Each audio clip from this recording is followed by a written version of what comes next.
मोदी जी ने 3 कृषि बिल वापसी लेने की घोषणा की और यह घोषणा के साथ ही पूरे देश का विपक्ष मोदी जी का मजाक उड़ाने लग गया और कहा कि देखिए विपक्ष ने और किसानों ने आखिरकार मोदी जी को झुका ही दिया। लेकिन मोदी जी के जानने वालों का कहना यह है कि मोदी जी जब कोई फैसला कर लेते हैं तो वो कभी भी अपने फैसलों पर वापसी नहीं करते, इस तरह से कभी झुकते नहीं हैं। आखिरकार ये जो फैसला लिया गया है ये इतिहास है कि मोदी जी के जीवन में ऐसा भी पल है कि उन्होंने जो फैसले किए उस पर वो वापसी करते हुए और क्षमा मांग रहे हैं। आखिरकार मामला क्या है? तो आपको ध्यान होगा मोदी जी का जो उद्बोधन था जिसमें उन्होंने 3 कृषि बिल वापसी लेने की घोषणा की, उन्होंने उन कृषि बिल के बारे में वापसी करने के बारे में बोलते हुए कहा कि किसानों के फायदे के लिए इन 3 कृषि बिल को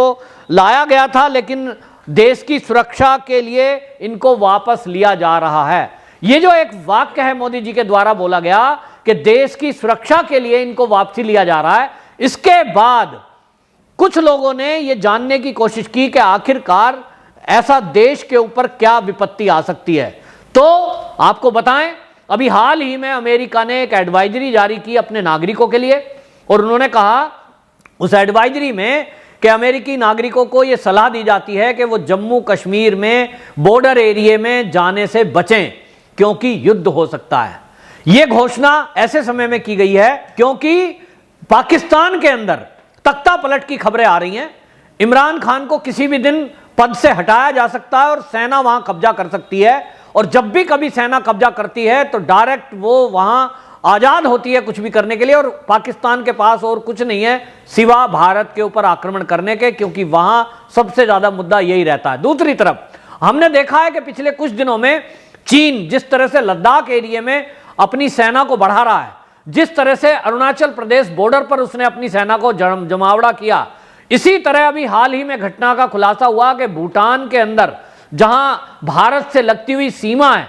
वहां भारत की सेना बाकायदा सुरक्षा करती है, वहां भी उसने घुसपैठ करने की कोशिश की है। इन सारे मामलों को देखते हुए दिल्ली के अंदर एक हाई लेवल मीटिंग हुई थी, उसमें कई देशों के एनएसए यहां जुटे थे, जिनमें एनएसए अजीत डोभाल जो हमारे देश के एनएसए हैं उन्होंने बाकायदा इन एनएसए की मीटिंग को लिया था, और इस मीटिंग में रूस के जो एनएसए आए थे और बाकी देशों के जो एनएसए आए थे उनके हवाले से ये जो जानकारी जुटी कि भारत के ऊपर पाकिस्तान की तरफ से कभी भी युद्ध किया जा सकता है, हमला हो सकता है, और इसलिए भारत को चाहिए कि वो अपने युद्ध के अंदर साथ साथ भारत के अंदर जो पाकिस्तान प्रस्त लोग हैं, जो चीन के एजेंट हैं, जिनको हम आस्तीन के सांप कह सकते हैं, ऐसे बहुत सारे लोग हैं जो भारत के अंदर गृह युद्ध भी छेड़ सकते हैं। जिस तरह से पिछले दिनों हमने देखा था कि महबूबा मुफ्ती का बयान आया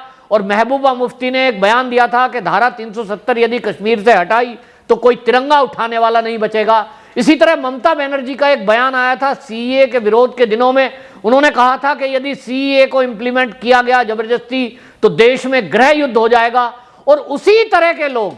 आज की डेट में किसान आंदोलन के नाम पर ये पूरे देश में घूम रहे हैं,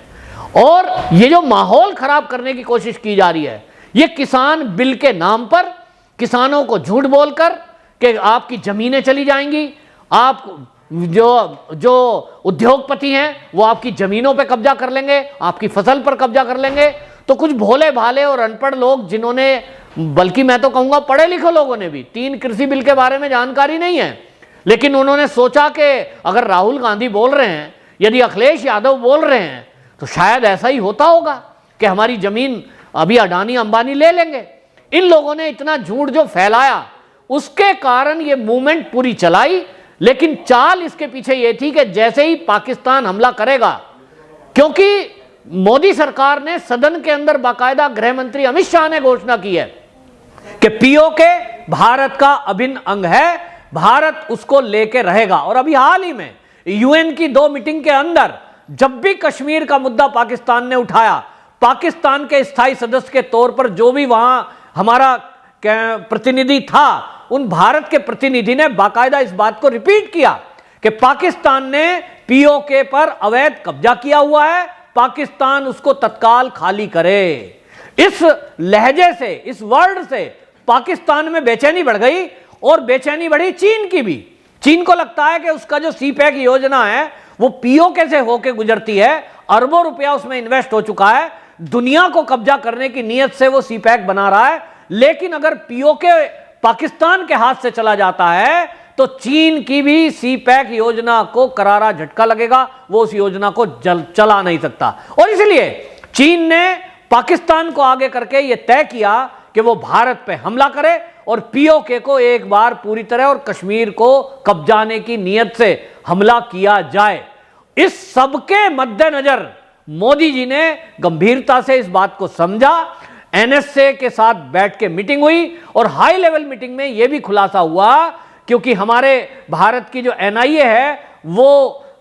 कनाडा में गई थी जांच के लिए। इस खालिस्तानी मूवमेंट के द्वारा जो फंडिंग हुई, ये जो किसान आंदोलन की फंडिंग का मामला था, इसकी भी जांच के लिए। तो जो खुलासा हुआ है वो बहुत चौंकाने वाला था, और वो ये कि चीन के इशारे पर ही खालिस्तानी मूवमेंट को दोबारा चलाया जा रहा है, कुछ एनजीओ के जरिए ये पैसा दिया जा रहा है, और कई सारे ऐसे संगठन हैं जो यहां गृह युद्ध की स्थिति फिर से पैदा करना चाहते हैं। अगर पाकिस्तान या चीन कोई बॉर्डर पे हमला करते हैं, युद्ध करते हैं, तो ऐसे में ये कुछ संगठन हैं जो चीन और पाकिस्तान के इशारे पर अंदर भारत के अंदर भारत की आंतरिक सुरक्षा को खतरा हो सकते हैं। उसमें बब्बर खालसा इंटरनेशनल, खालिस्तान जिंदाबाद फोर्स, खालिस्तानी टाइगर्स फोर्स, और इस देश में फंडिंग करने वाले Canada, Britain, America, Australia, France और जर्मनी, ऐसे देशों के जो कुछ लोग हैं इस मूवमेंट को चलाने के लिए वो जुड़े हुए हैं। और इस सब खुलासे के बाद जब ये जानकारी गृह मंत्री अमित शाह और मोदी जी को दी गई, तत्काल मोदी जी ने फैसला लिया कि विदेशी जो हमलेवर हैं उनको देखने के लिए हमारी सेना पूरी तरह से सक्षम है।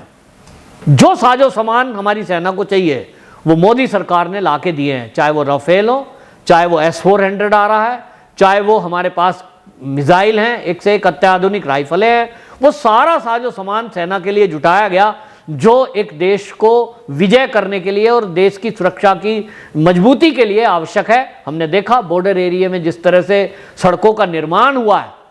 जिस तरह से रेल मार्ग को प्रस्तुत किया गया कश्मीर तक पहुंच के लिए, ये सब मोदी सरकार ने देश की सुरक्षा को ध्यान में रखते हुए किया। लेकिन अब जब देश एक युद्ध के मोड़ पर खड़ा है, आज की डेट में जब इंटेलिजेंस इनपुट ऐसी मिल रही हैं कि चीन और पाकिस्तान मिलकर 2 मोर्चों पर युद्ध कर सकते हैं, और तीसरा मोर्चा देश के अंदर बैठे हुए गद्दार हैं, वो जो सीए के वक्त में हमने सड़कों पे देखे थे, वो जो किसान आंदोलन के फर्जीवाड़े के समय हमने सड़कों पर देखे, जिन्होंने हाथों में तलवारें और भाले लहराए, ऐसे लोग 3 मोर्चों पे भारत को जूझना पड़ सकता है। और इसीलिए पिछले दिनों जो हमारे सेना के प्रमुख हैं नरवणे जी, उनका बयान भी आया था कि भारत की सेना 3 मोर्चों पर युद्ध लड़ने के लिए तैयार है। लेकिन मोदी सरकार की योजना यह है कि सेना को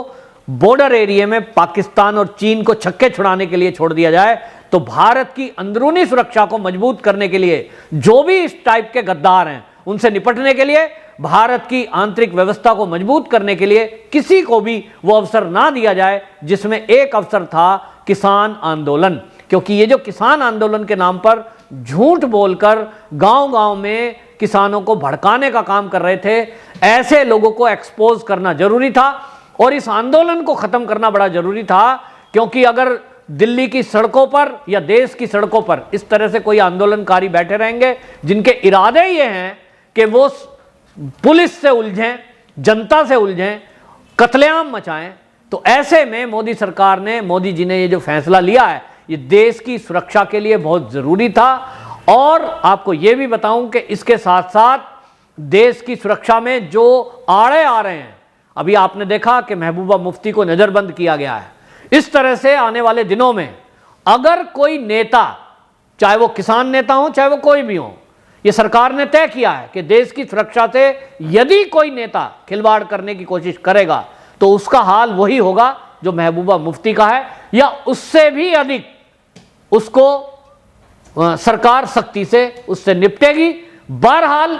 जो लोग मोदी को कमजोर सोच रहे हैं, मोदी जी को यह सोच रहे हैं कि उन्होंने अपना किया हुआ फैसला वापस लिया है और ये कोई झुकाने में उनको कामयाब हो गया है, भारत की सुरक्षा के लिए झुके हैं और भारत के लिए, भारत माता की रक्षा के लिए किसी को